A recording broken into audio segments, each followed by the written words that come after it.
નમસ્કાર દર્શક મિત્રો, ફરીવાર એક નવો વિડીયોમાં તમારું સ્વાગત છે। મિત્રો, વાત કરીએ તો હાલના ટાઈમમાં તમને બધા લોકોને ખબર છે કે ગુજરાતમાં મિત્રો જે વિરોધ છે એ દિવસે ને દિવસે વધી રહ્યો છે। કારણ કે મિત્રો વાત કરીએ તો પરસોત્તમભાઈ રૂપાલાએ જે મિત્રો ક્ષત્રિય સમાજના લોકોનું અપમાન કર્યું છે, ત્યારબાદ મિત્રો વાત કરીએ તો સોશિયલ મીડિયાનો માહોલ છે એકદમ ગરમ થઈ ગયો છે।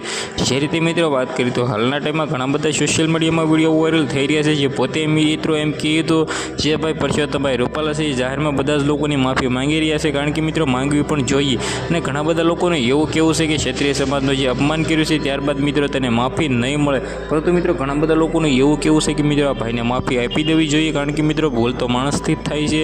તેમાંથી જ મિત્રો આ વિડીયો વિશે તમારું શું કહેવું છે? પરસોત્તમભાઈ રૂપાલા મિત્રો એમ કે તો માફી દેવી જોઈએ કે નહીં? શું 2024ની લોકસભાની ચૂંટણી પરસોત્તમભાઈ રૂપાલા છે મિત્રો લડવા માટે તૈયાર રહેશે? આના વિશે મિત્રો આપણે ઓલરેડી વિડીયો અપલોડ કરવાના છે, તો સબસ્ક્રાઈબ બિલકુલ કરી રાખજો। કારણ કે મિત્રો વાત કરીએ તો ગુજરાતના અને ભારતના જે પણ ઘટનાઓ ઘટતી હોય છે તેના સરળ ભાષામાં હું તમને બધા લોકોની ન્યૂઝ પકડતો હોઉં છું।